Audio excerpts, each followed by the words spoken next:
'Cause fishing, it's in my soul.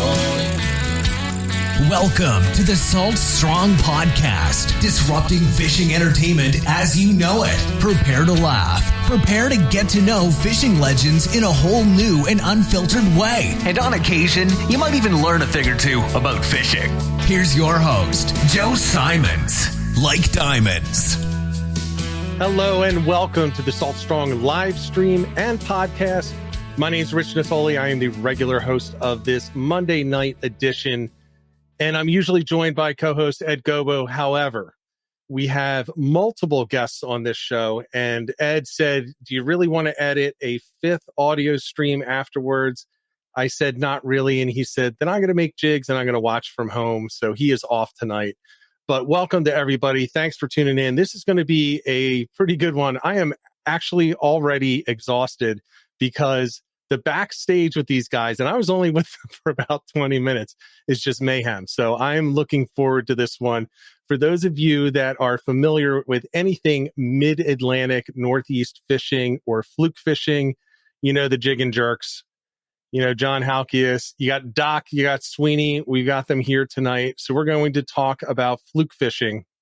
And I have a feeling we're going to be talking about a lot of stories about each other. Well, they will be talking about each other because they spend so much time on the water. You've seen them on YouTube on Jigging Jerks channel, so you know what to expect. We all know what to expect.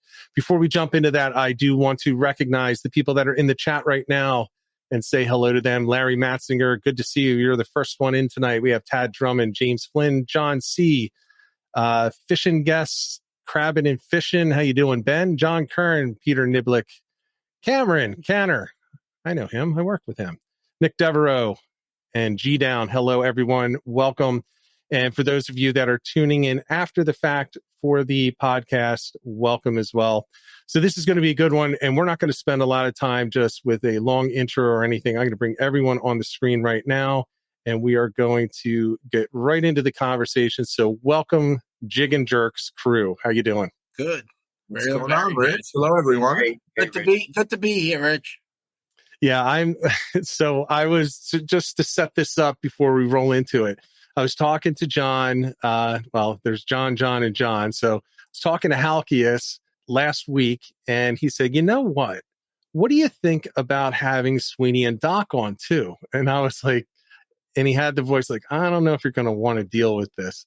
And I was like, I love that. I absolutely love that because that's how everybody knows you guys as together, you know, and if you're not together, you often run into each other out on the water. You often have some choice phrases for each other, you know, teasing each other as you're doing something at one end of the boat and somebody's at the other.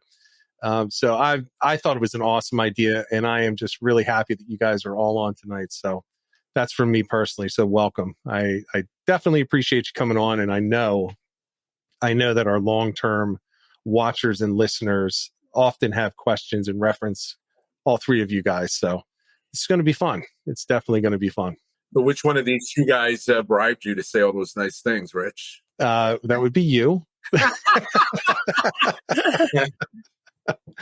Well, it's true. It's true. I've said in the past that there are very few channels that I actually subscribe to on YouTube. I like the algorithm to just kind of throw things at me, and it does a decent job, but yours is one of them. And look, I'll be honest, it's the cast of characters that go through your boat throughout the year.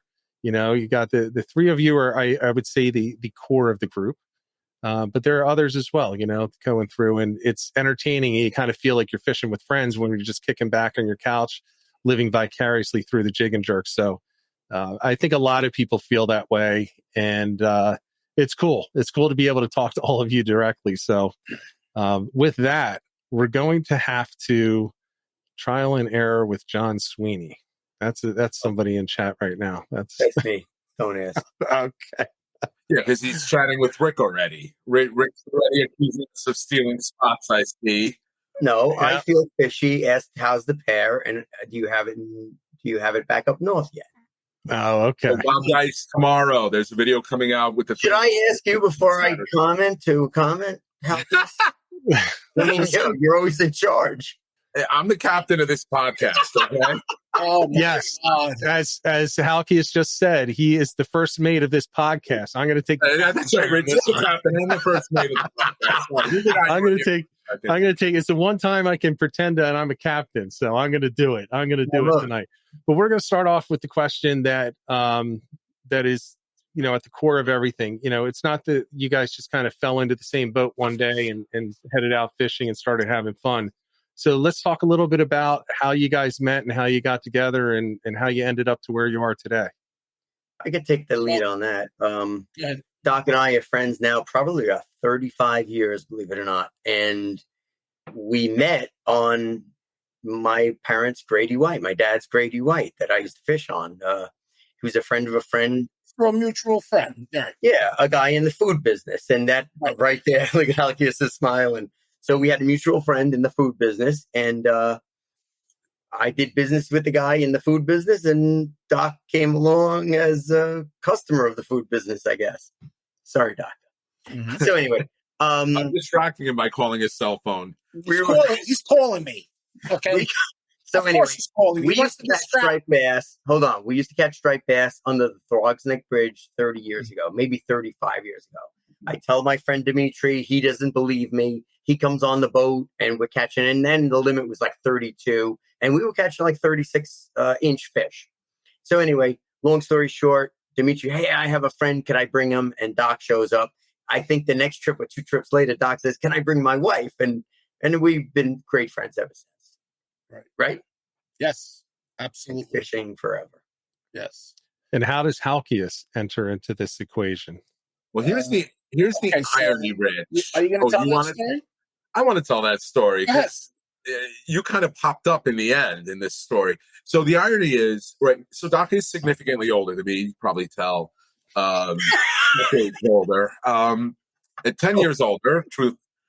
We grew up a block apart in Astoria, Queens. I lived on 26th Street. He lived on 25th Street, Crescent Street. Never met him. We bought our house here in Mattatuck, where I am, in 1979, family home. He bought his home right after he got married in the early 90s. We live at minute and a half walk. We're a block apart in Mattatuck. And not even. Literally, I just cut down this street that I'm looking at, make a right, and I'm at his house. I'm there in a minute and a half. Never met him. 2010-ish, my niece, her kindergarten teacher, has a home on this block in Mattatuck. Her husband comes over and says, Wait, she's my cousin. She's your cousin. Right. They're all cousins, Rich. And can you come help me? My other cousin, Ted, his boat broke down in the Sound. He doesn't have sea tow. We want to tow him in because it's going to be like $1,000 if it's sea tow. Like, well, my boat's in Greenport. I'm not going to come around. He goes, no.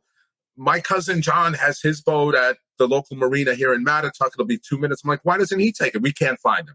So we go to Doc's boat at the time with his cousin. We start it. We go get his other cousin. We tow him back. We're going back to Doc's dock. Wait. We gotta build this up a little bit. So prior to this, my cousin that went and got him was, with me, telling me that Halk is the best fisherman in Mattatuck, when I thought I was the best fisherman in Mattatuck. So that's the only thing I knew about Halk. No. He also told you that he doesn't know who I am because that's what you said to him. And Eric said to you, oh, I asked him, do you know John Keriazes? And he said, yeah, he's a terrible fisherman. And so I docked the boat, and there's a guy with a ponytail, arms looking at us like, what are you guys doing on my boat? And Eric goes, oh, we went to get your cousin Ted. This is my friend John Halkias. And Doc just looks at me with death. Never met him before, never heard his name before. And he goes, John Halkias, huh? Why don't you talk smack about me now? I'm a bad fisherman. And I have no idea what he's talking about. And his cousin is hysterically laughing because he ripped both of us without either of us knowing we were being ripped. And then you ended up meeting on the day that you stole Doc's boat. Yeah. And it was a rental at the time. I was in between boats. Yeah. So real doctors buy boats, fake doctors rent boats. That's the MO there, Rich. Oh man. And then anyway, so I asked Hal to come fishing with me. I took him black fishing, and I asked Sweeney to come. I bring him on a trip, and next thing you know, they're buying a boat together. So literally, we met once and bought a boat together after that. Something? I need to find friends like that. Mm-hmm. Yeah, I need friends like that. Yeah. So, well, that's cool. And you're still together. Is this a relationship due to boat, or is this you can't divorce until it's paid off? Divorce for a while, which we won't get into, but and through no fault of Sweeney's, I just wanted to do my own thing. But yeah, look, so Sweeney and I think have, with very little exception, always been friends. Doc and I, because sometimes take it a little too far with Doc. We don't know where to stop, and we go into what I like to call band camp, where we have to not get our calls returned for a few weeks until he comes. So as you know, it's a timeout, Rich. Basically, it's a timeout. So I'm going to just interrupt here because just to give you an idea, okay? So you know that I went through, cancer treatment twice this year, okay? Yes. So after the last one, I come back. I'm excited to go fishing, okay? So they started fishing with the flutter spoons, okay, which I never did before, and I was so excited to do it. I was just excited to get on the water and catch a fish. So, I go to the boat, blah, blah, blah. Oh, my rods were already on the boat, so they were going to rig me up. And it's pitch black. It's like 4:15 in the morning. Right. So I'm all excited, and we start the drift, and Sweeney's catching a fish, and Hal's catching a fish, and I'm just going, oh, I just missed one. Oh, I just missed another. I bring it up after like about 10 times, and they left the hook protectors on. So I couldn't hook the fish. Okay, it wasn't enough that I did, 6 months of chemo, okay? But they wanted to terrorize me. No. It was an accident. That one was an accident. Look, Doc, I'm happy to tell a million stories of how we legitimately terrorized you. Rich, what really happened is we said we were going to do it, Halk and I, before he came to the boat. And then he got to the boat, and we went, and we're fishing, and that's happening. And Halkias looks at me, and he goes, and then he said... Then we started hysterically laughing because we realized that he doesn't know it. He's like, "What's wrong? Did you not put a blade on?" We're like, "No, you have hooks." And he's like, "What is it then?" We're like, "Bring it up." So he brings it up, and he's staring at it. And he goes, "What? We're like, "Check the hooks." And then he thinks he's like in a courtroom drama. He starts saying, literally, because it's on video, "Ladies and gentlemen, Jigging Jerks Turner leaves the hook protector." I'm like, who's he talking to? So Doc, I would say this. I think they did it because they needed to handicap you, because you were going to come back and you were going to outfish them. Right? It's really an accident. Well, good thing they didn't do it in the tournament. Yeah.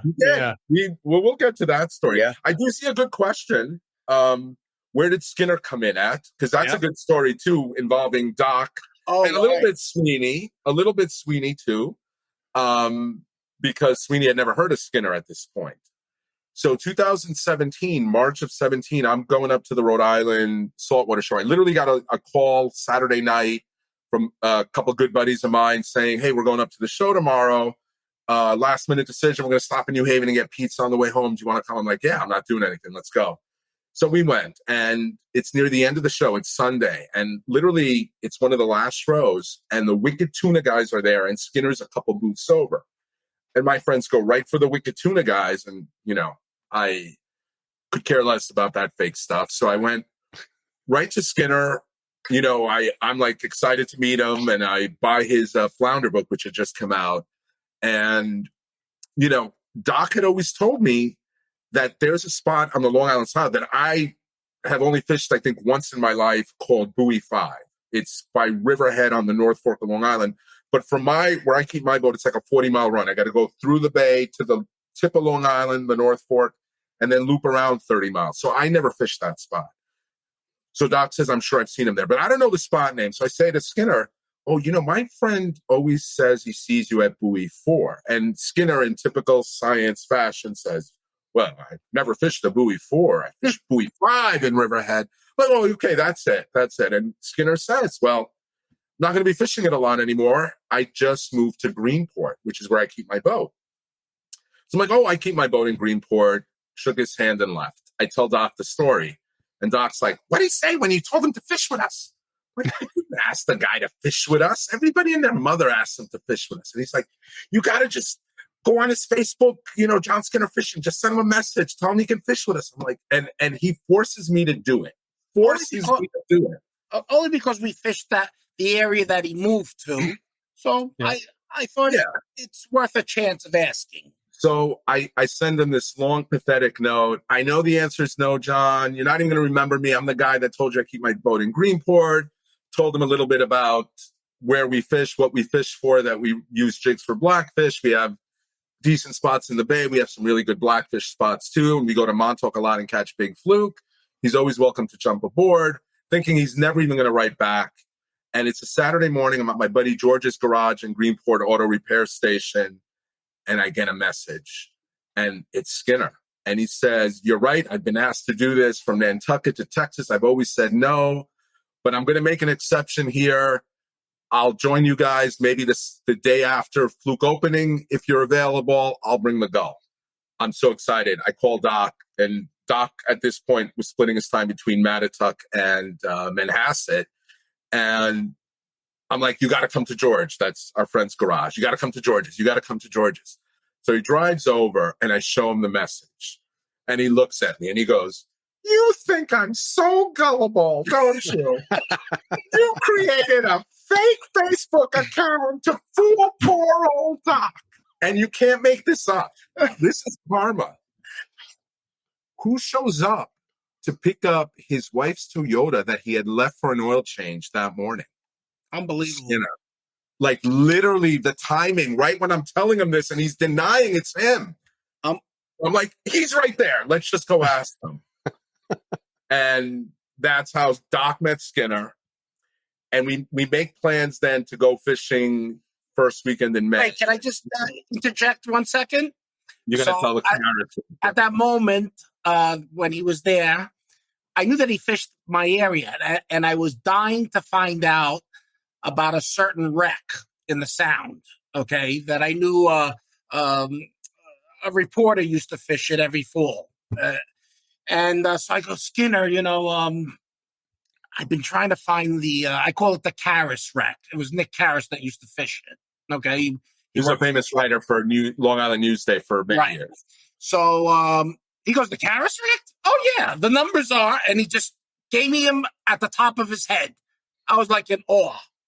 I've been looking for that wreck for 20 years, and he just rattled off the numbers in his head.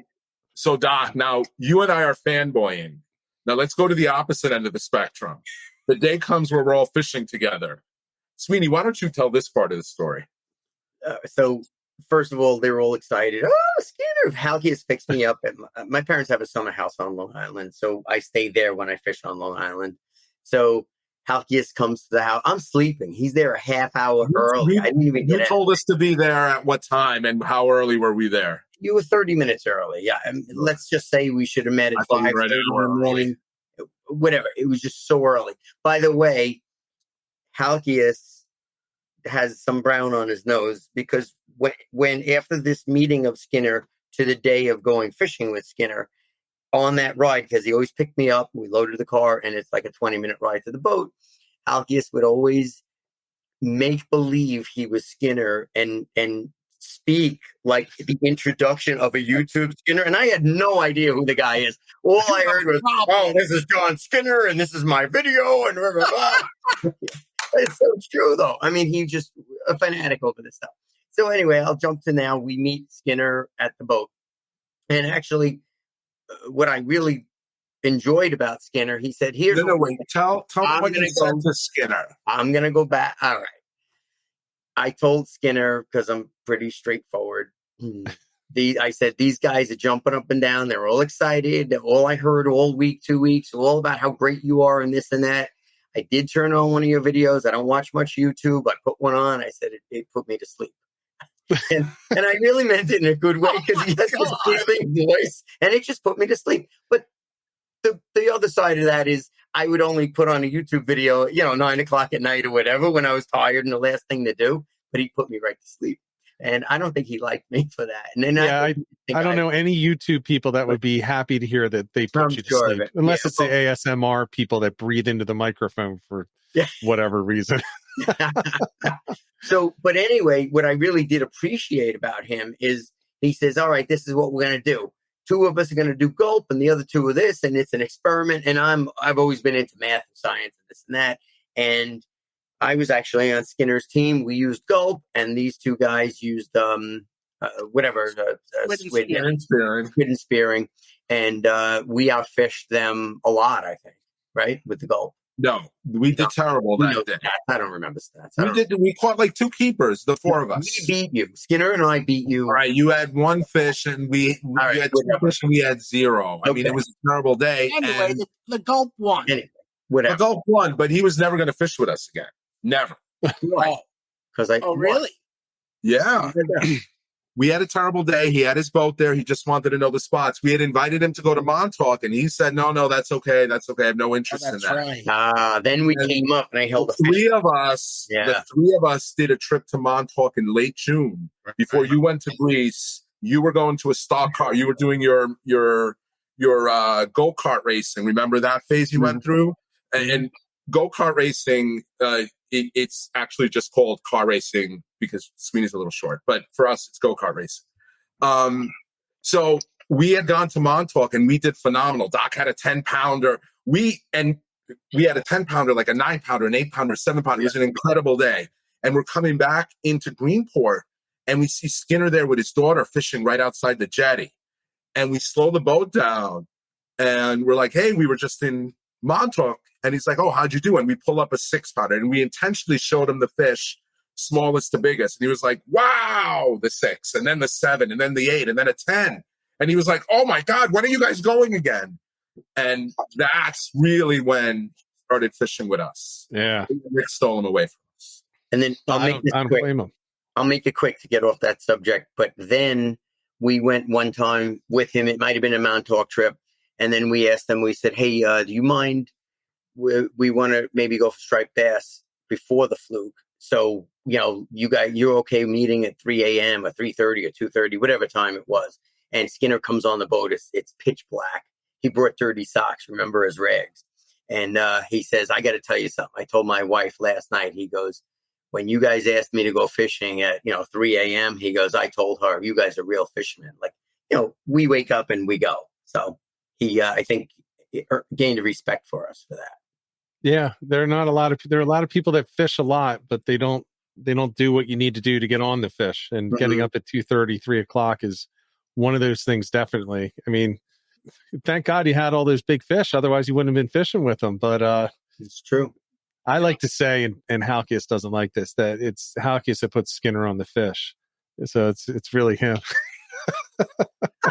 I know. Someone is cringing right now, and he's got a metal boat. I got to tell him that's what John told me. When I talk to him, I can say, John, Halkias was saying he's the one who got you going on all this stuff. No. We've learned, honestly, and even Sweeney, who never heard of him, we learned, and I can't tell you how many people who know me say, do you realize how lucky you guys are that you get to fish with him all the time? And we really are. We lucked into it. I mean, just getting that late minute call from like literally the night before to go to Rhode Island. We never meet him if that doesn't happen. And Doc forcing me to email him. And then even after we fished with him, never going to fish with him again. We had a terrible day in the bay. And then we pass him on a day we had a great day, and we show him the fish, and then he agrees to, go a second time almost 2 months after that initial trip. That initial trip was sometime in early May, and then we're talking about early July when I took him, because you were at the go-kart race, and I think you had left for vacation somewhere. So you guys weren't around the next weekend. The bottom line is that he's made us all better fishermen. Because I learned. He is totally focused when he's fishing. Okay. And what has he never done on any of our boats, Doc, including Rex? Excuse me? What has he never done on anyone's boat ever? He's never gone to the bathroom. He's never peed once. Yeah. I mean, he's totally focused, and he's too focused. And if something's going wrong, he will, knock his brain to find out what it is. Like, for example, okay, I was on a trip with him. I'm not going to mention the name of the rod, but I use a noodle rod most of the time. Okay, Tsunami Slim Wave. We said you can say product. You can say brands. People want to know. Which I love, but Skinner feels that it doesn't create enough action. I differ a little bit because I don't jig completely. I sway it, I jig, I sway it, I jig, but whatever. I seem to be successful with it, I would think. Right, guys? With the Slim Wave? Sure. Whatever. If you want to call it that. We're on a trip, and I catch 4 keepers in 20 minutes. Okay, I'm in the front of the boat. He's in the back of the boat. And he says something's up. Why? He's not producing a lot of action on that jig. I don't understand why he's catching fish like that. So he figured that because I'm not creating a lot of action, that he would go to a much heavier jig and create less action on his rod. And I have to hand it to him. Okay. He ended up out fishing me at the end of the day, of course. He ended up with a lot more keepers, So I give him a lot of credit because he thinks things out, There's a reason for everything and he'll find it, So, yeah. And that's, and when people say, how fortunate you are, the one thing that we've talked about on this live stream with multiple guests is one of the most important things that you can try to do, and a lot of people won't be successful at it, is find people to fish with that are better than you and are the type of person that will offer assistance, talk to you in depth about different topics, and they don't just kind of mock you for it. We have a guy that comes on periodically, Frank Mahalik. You like tog fishing, you know who Frank is. And, he talks about, he likes to fish with the gentleman. And that's the guy that is going to be, the really good fisherman, but is also, he's there to help you. And he's there to share stories with, some of the guys he talks about are captains like Jerry Pastorino, who's just lights out tog fishing. And, you guys have that. You have that in Skinner. And not only that, but he's one of the guys, it's not like, I'm assuming that he's not like a special guest when you guys go fishing. He's just, hey, John's coming this week. Oh yeah. And he's, look, he's opened up with us, so, he, in the beginning, he might've been a little more serious and this and that, but, he jokes around and we have a lot of laughs, so we really enjoy his. Doc, you and him teamed up on a prank on me a few years ago where and you guys remember Andy Kaufman, the comedian? He would do these inside jokes with his writer, Bob Zamuda, that only the two of them would get, but it would be broadcast to a big audience, but it was an inside joke only for the two of them. Well, Skinner puts out a video where he's fishing on Doc's boat during the week. And he says, I happened to catch a 12-pounder that day, and I think Sweeney was with us too. We had a great day, okay? And I was kind of surprised that he wanted to play this joke on Halkias. That nobody would ever get. It would just be a joke on me through his YouTube video that only the four of us would ever know. But he says in the video very surreptitiously, and Doc has this new Navionics program, and he found this spot that no one else has ever fished. I've never seen anybody there, but we got these big fish there. So I have a Skinner package on my charter the next weekend, and we're out in Montauk. We're not doing that great. And I really don't want to ask him, where's the secrets? So he's like, you're not going to ask me where we were with Doc? I'm like, I don't want, I know how spots are. I'm confident in my spots. And then after a while, he can't keep it in. He goes, there's no spot, right? I just put that in. I'm going to be on the boat with you just to mess with you. But he said in the video, this, Doc brought me to this special spot, and he was waiting for the right kind of fisherman to be on board. Totally. Although, Doc, what about the little prank we played on you last night? I don't recall. I have chemo. I saw it. Chemo brain. Yeah. It's a good one. So he had a great day. We have the annual Billies by the Bay tournament. And if you know the Northeast, Saturday was howling. It was 30 miles an hour, small craft advisory. They didn't cancel the tournament, and we didn't win. Skinner actually, in that video, I'll have that video out tomorrow. Skinner will have it out later in the week. They won all the Calcutta money with second place because the first place fish didn't enter the Calcutta. So they won, I think, $6,800. But we had a great day in those conditions. The three of us, we had 16 keepers in the bay in the most horrific conditions you can imagine fishing in. And Doc had 8 of them. He was on fire. Big fish after big fish. He had, 22 inches, then 23 inches, then 23 and a quarter, then 24. I mean, it was all quality fish. So I do the video. I finished it last night, and I text Sweeney, and I'm like, hey, I just finished the video, but what if I create a second video?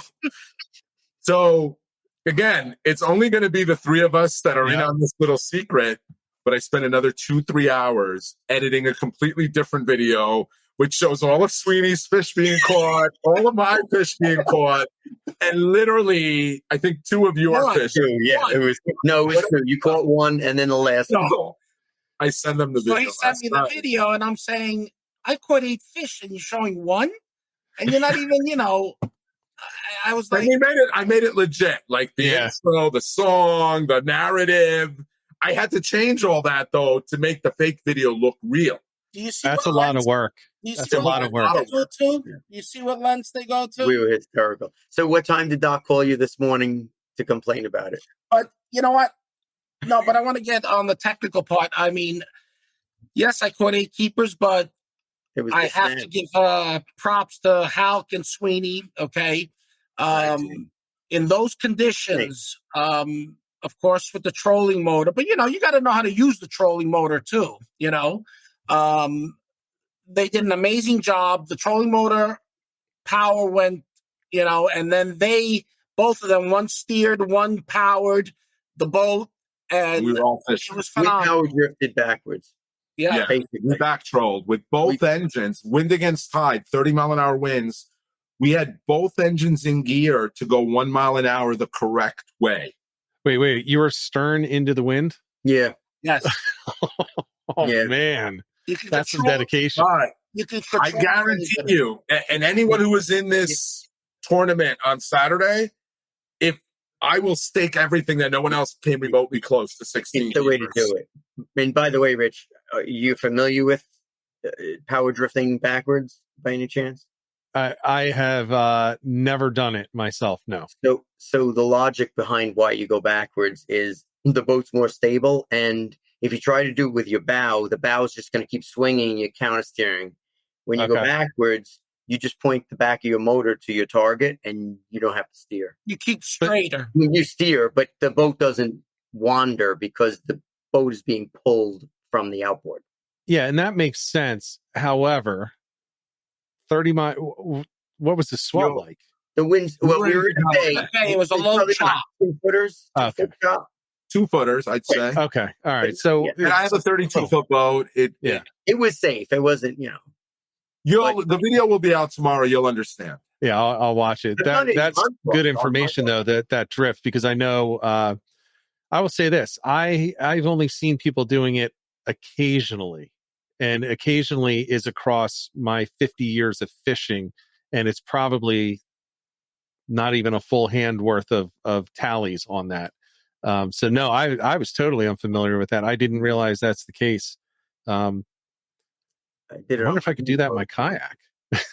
Definitely, you got to go in the direction of the current. And now look, if we had the trolling motor going, it was working great, but the wind had picked up so much that I had it at 10, which anyone who owns a trolling motor, at least the Minn Kotas, they go in power from 0. The props not turning, in half increments, so 0.51, 1.52, all the way to 10. So you have 20 settings.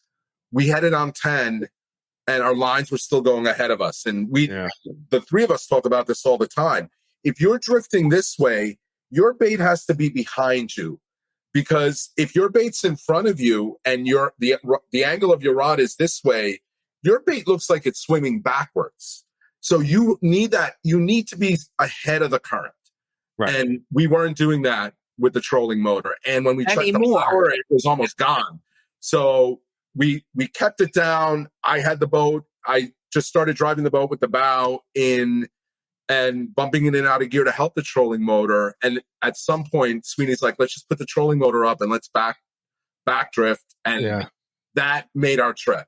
Like the second we did that, we started, and I have it on video, Doc. You just started picking up keeper after keeper after keeper after keeper. It was unbelievable. And the only other boat I see Rick's on too, Skinner had 8 keepers on Saturday too, but the rest of the boat, 3 other guys had 1.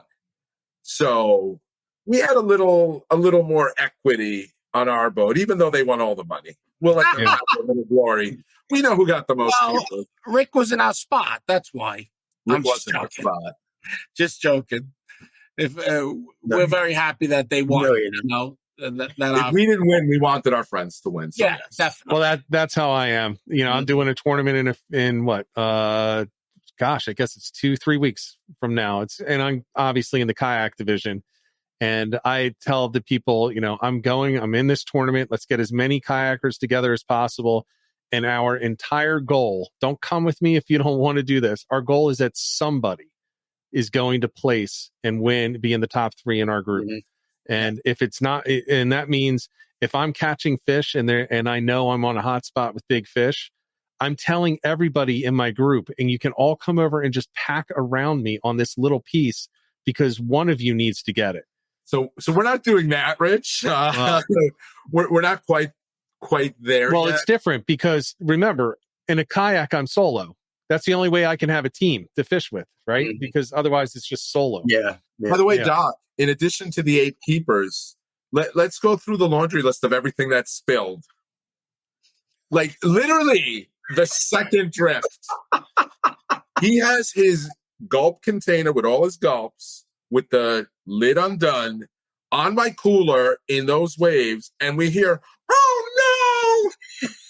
And I see gulp juice all down the side of my boat. If you weren't that cheap, you would have a seakeeper on your boat. Oh yeah. Yeah. Then, not to be outdone by the gulp juice, his coffee spills all over my boat too. And then, okay, we're taking off. Everything's secure. Everything's good. We see his glasses flying, bags of gold. Bags coming to the stern because he's got his stuff in the front. It's all flying. I'm catching it. Well, it's this not. This is what they did. They wanted me the whole day. That's what it's like fishing with. But I caught the most fish. Right? And here's the best part: he caught the most fish, and he's got these rigs with a big snap swivel and everything that Skinner has showed, streamline, do this, streamline that. And Doc just comes out with this basket, like a laundry basket of stuff, puts it over, does this, and he catches more fish than us. It bothers me. But wasn't it Doc's gulp juice that spilled?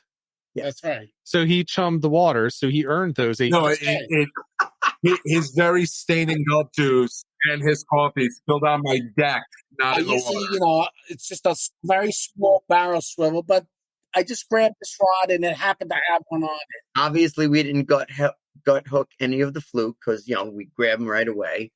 The biggest mess on the deck was the coffee, the gulp juice, the cheese falling out of the sandwiches. Mark my word, Rich. Right, I made the last one up. Mark my word, Rich. Both of these guys will be using snap swivels next week. No, but you know what would have been interesting? If Skinner was with us and if he wasn't catching that day, would he have looked at your rig and said, I'm going to go to a snap swivel now. Snap swivel on.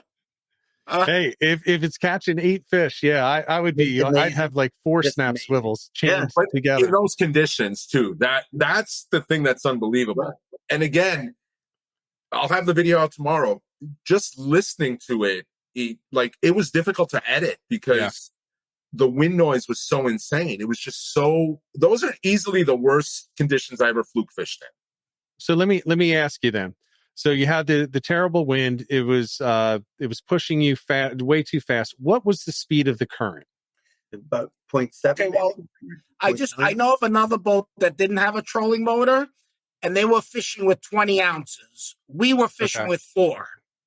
Okay, so you had 4 that's ounces. because we were back trolling. We wouldn't have been able to keep up. What would you say the current was, John? How normal? 0.2, 0.3 when it's slacking to peak 1.2 in that area without the wind, maybe without the wind. What was when I was take the wind out of it when we were back trolling and we were perfect. We weren't having to scope out.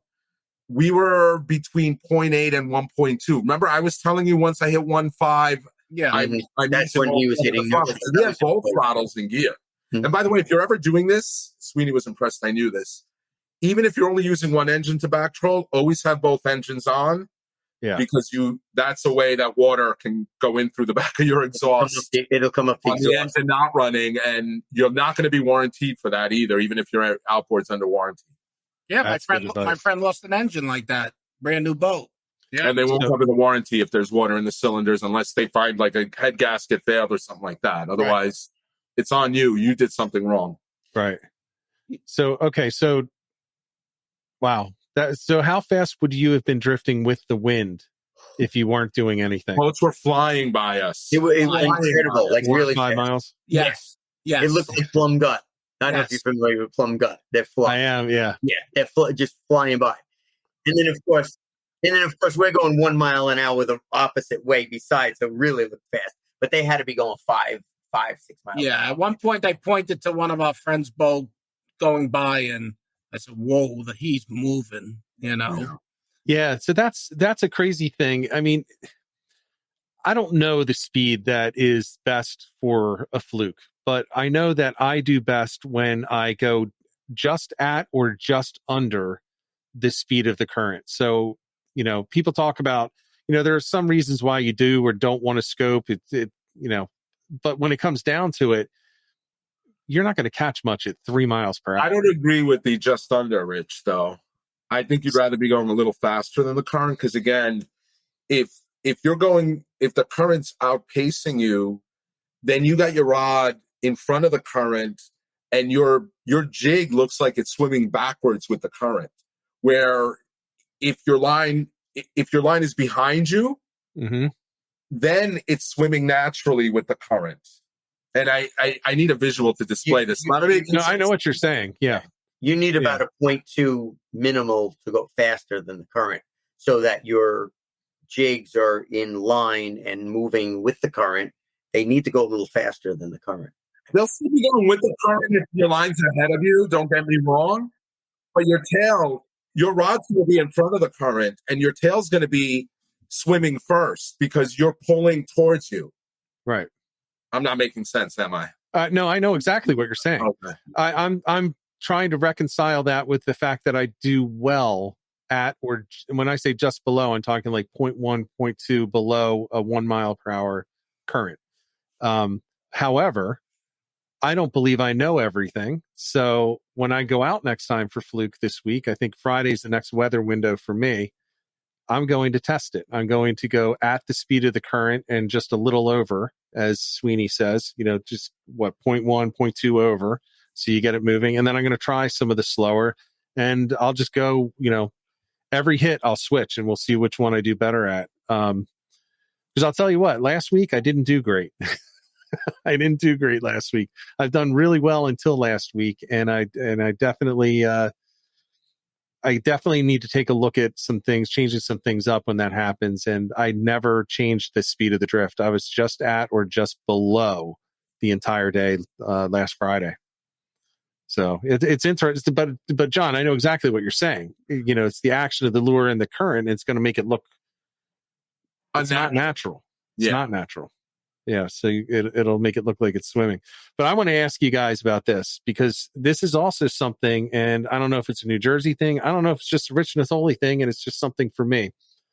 Have you noticed any downturn in the productivity of gulp baits compared to natural baits or other soft plastics over the past year to year and a half? Not me. You haven't? No, and when I've gotten desperate in the spring, because where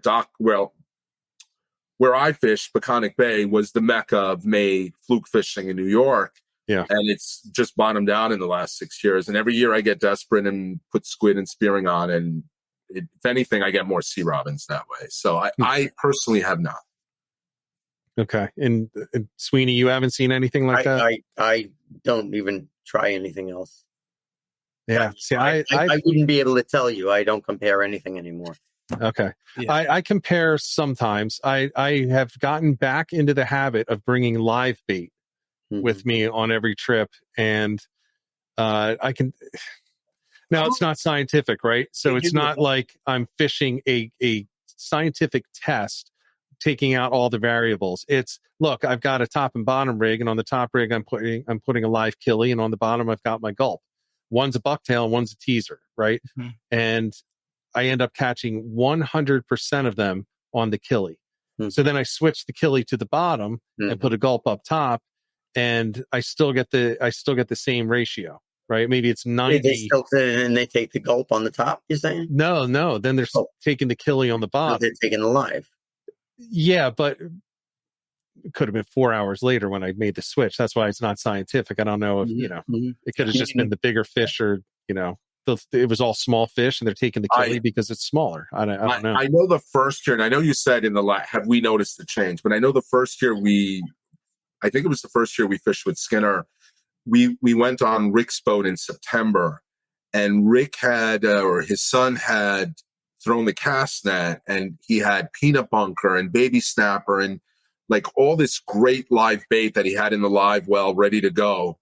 And Skinner was so confident so that the gulp was still going to outfish that great live bait. And all I caught was a big sea bass on that stuff. And after about 2 hours of watching Skinner picking up fish, I stopped using the live bait. But again, I know your question was, have you seen a change in the last year and a half? So we're going back 6 years now to that story. So I think that's the last time I used live bait for fluke. Yeah, I'll do it in tournaments, but only really what I want to do is use a sabiki rig, get some spot, and put a whole spot. Because then you're only looking for jumbos at that point, especially in the backwaters. You're putting a nice size spot on a big hook. You're not going to be getting those little 17, the Jersey 17. You're going to be getting the 23s, the 25s, 26s, or nothing. But I did a tally at the end of last season, and I actually was out catching gulp on a regular soft plastic with, it was either, I think it was Procure. And it was shrimp Procure on there. And I don't know why. Now, with that said, were you using gulp shrimp? I always use gulp shrimp. That's actually, I put gulp shrimp on as my first bait. Typically, when I start any day, the top hook is a gulp shrimp, and the bottom hook is going to either be at this time of the year, I'm using the jerk shads, the jerk baits. So the gulp jerks, a white one usually. So new penny up top, white on the bottom, or a pink shine. What depth are you fishing? So this is where we differ very, very much. You guys are talking 4 ounces. I don't own a 4-ounce bucktail. As a matter of fact, I don't own a bucktail at this moment that's over 1 ounce. So I'm fishing, so far this year, I don't think I fished deeper than 20 feet. And at the most, unless I go out front, out in inlet and offshore, I don't foresee myself fishing over 35 feet all year. Well, that's my point, because if we use what you're using, jerk shad and the shrimp in, Montauk and Block Island, get crushed by the sea bass and all the, the interference fish. Yeah. You got to have a big presentation. And just conversely, Rich, Sweeney and I stopped at the bait and tackle store Saturday morning on our way to the boat for the tournament. I brought a light rod with me just to try to cast against the wind and, jig it back.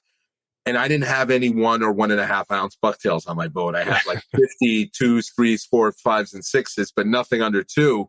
So I had to buy 3 of those. So just the opposite end of the spectrum there. It's funny. So John, again, John knows this, but I'll just say it out loud. Which John? Halkias, sorry. That's what I was thinking. Well, it's John, Sweeney, and Doc. It's not John, and John, right? Oh. I know you guys by your YouTube personas. I mean, so I'm going out on a trip. Last year we were blown out by the weather, so I'm going to be on the Halkias boat this year.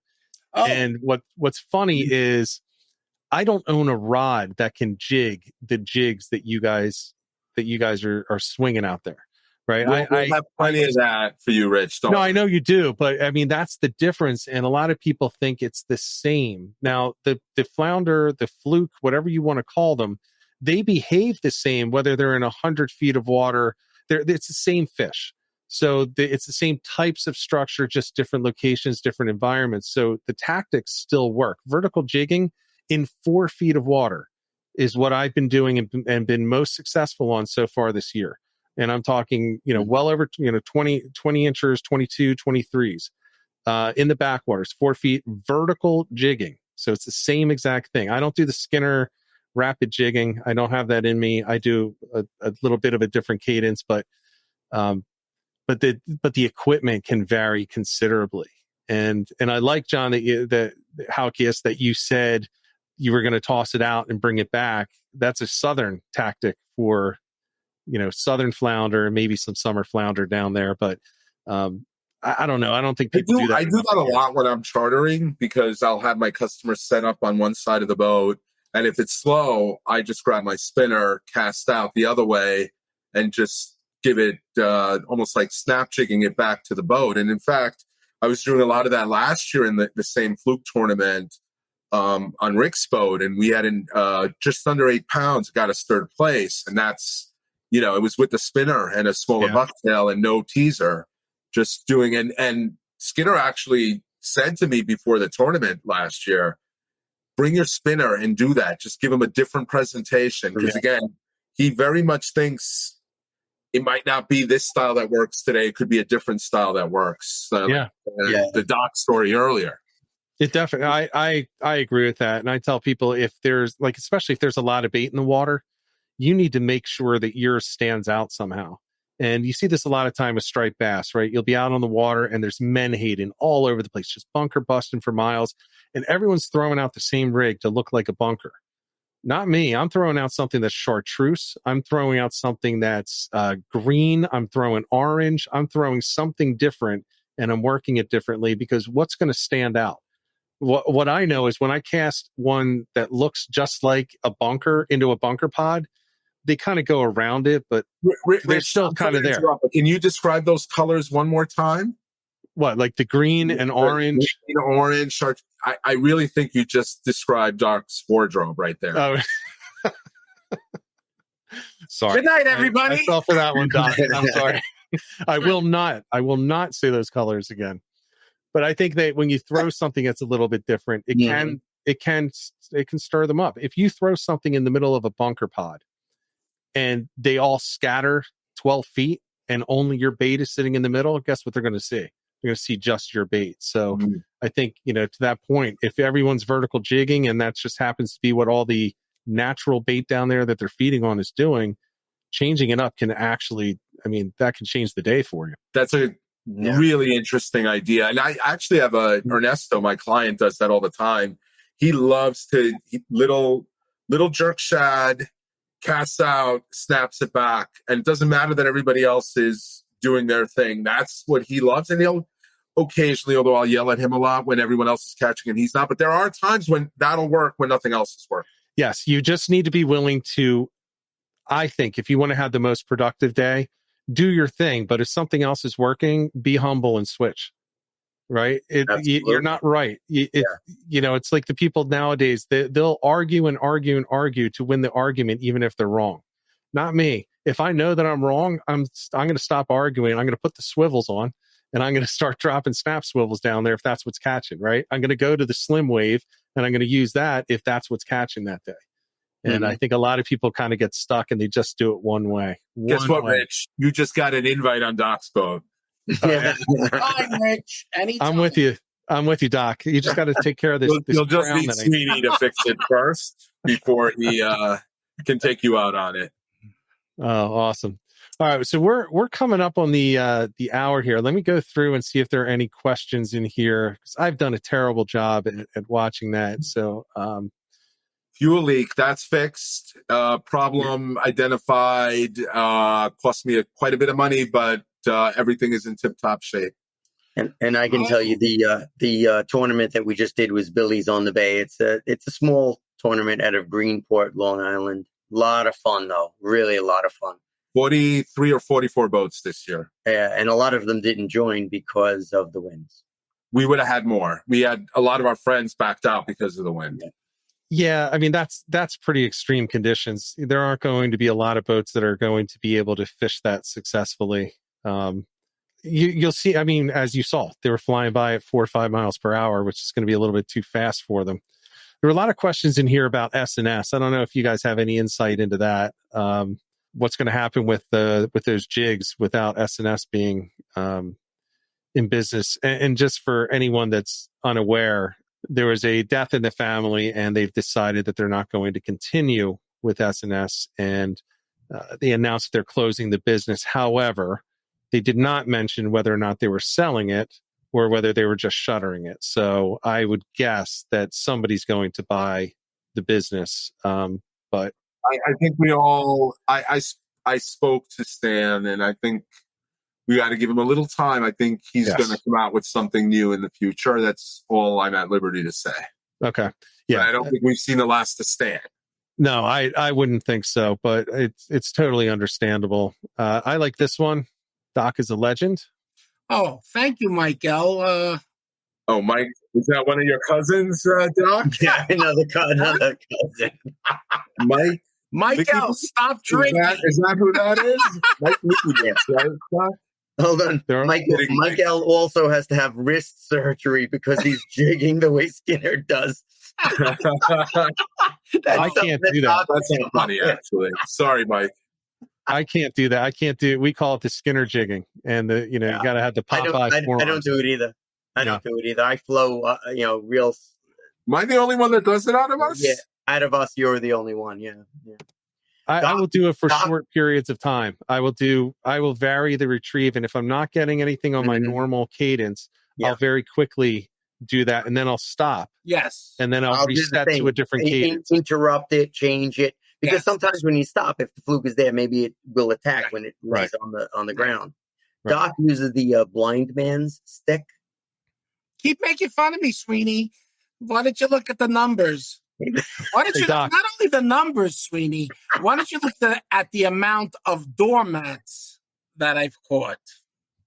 My biggest fish this season. It's embarrassing because it was on video. My biggest fish this season was dead sticked. I wasn't even looking at the rod. I put it in the holder. I was retying a new rig. We call that the Doc method. That's the Doc method. I actually asked him in the tournament. I said, Doc, can you did. He did. Right now. Michael, tell them, Michael. Tell them. But no, I get it. And I think it depends on, again, Doc said it earlier. Doc could be standing next to Skinner doing a totally different thing and outfish him. It's what the fish want when the fish want what they want. Yeah, and that's actually, I think that's what keeps us all going back. If you went out and caught the biggest fish every time, you wouldn't go. I wouldn't go. I agree with that, Sweeney, but I also think a lot of it is just luck, right? I did a trip a couple weeks ago with Skinner before work. We were at my boat at 4:45, and I think I had 4 striped bass. He had nothing. He got shut out. And he was racking, and we were using the same stuff, and he was racking his brain. And he dropped a couple fish. And I said, Skinner, it's just luck. We're not doing anything special here. We're dropping flutter spoons and swinging them up and down. And they hit my line, and the couple times they hit yours, And then we went out last week and it was the opposite. And I was doing the same exact thing. And I think sometimes we overthink it, which is why I'm less resistant to change than you guys. Mm-hmm. I believe in the way I fish.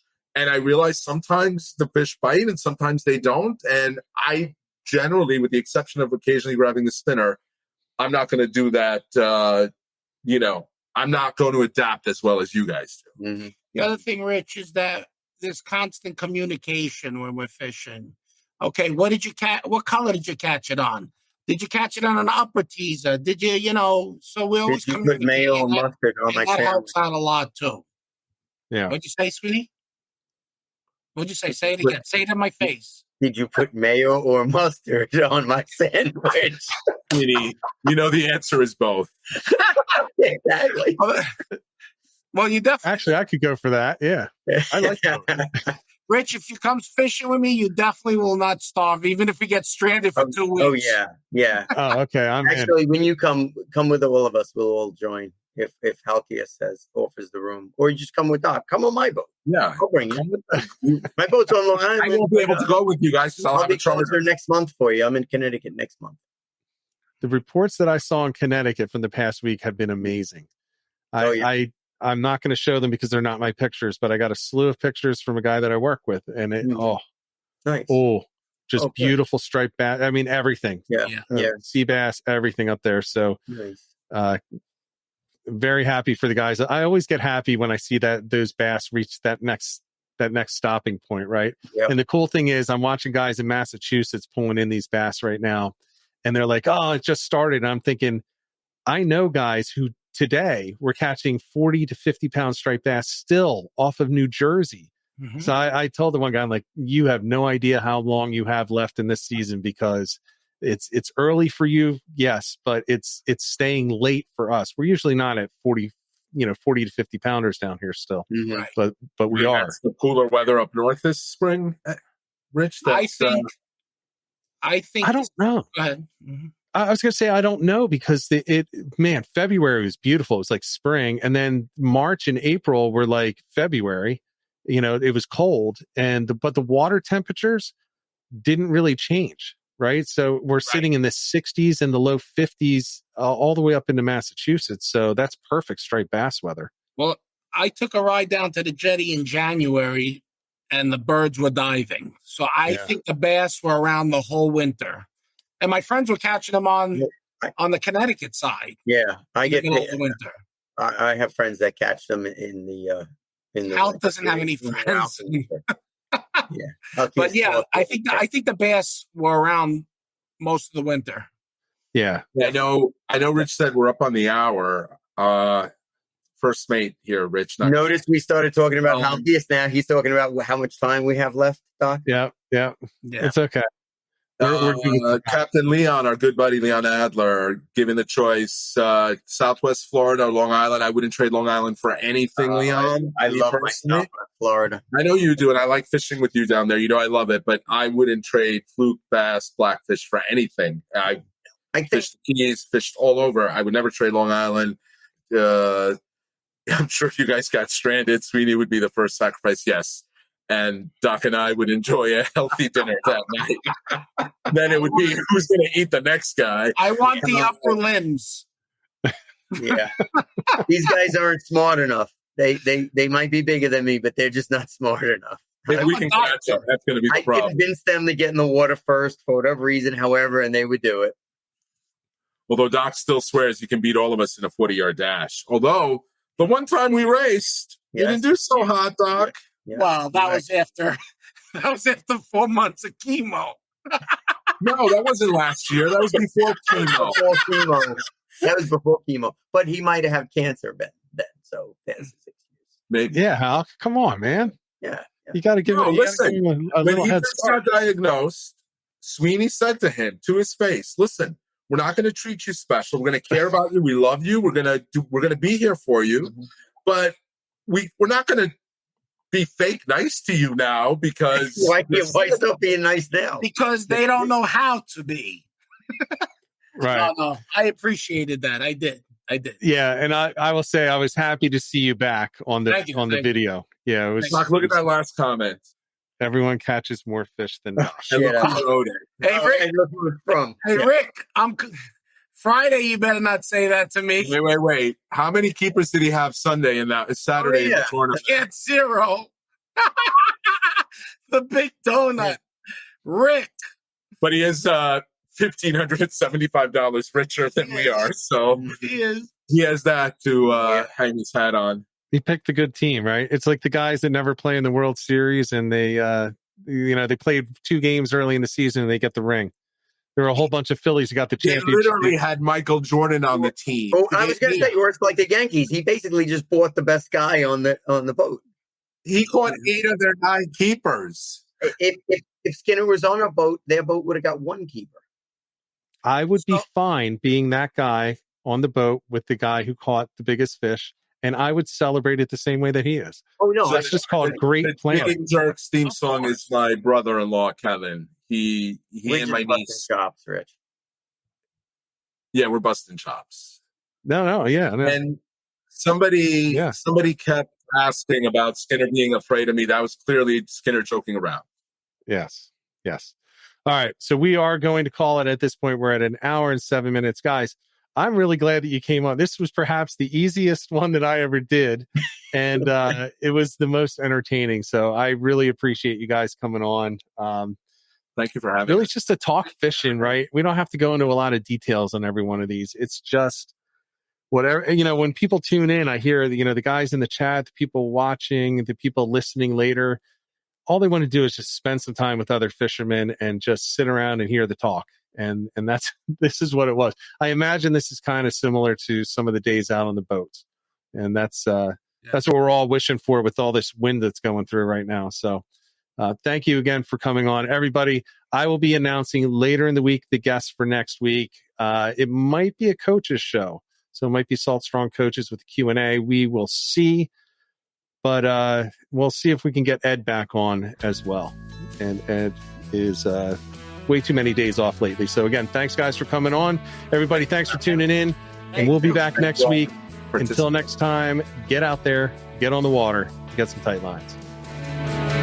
'Cause fishing, it's in my soul. It was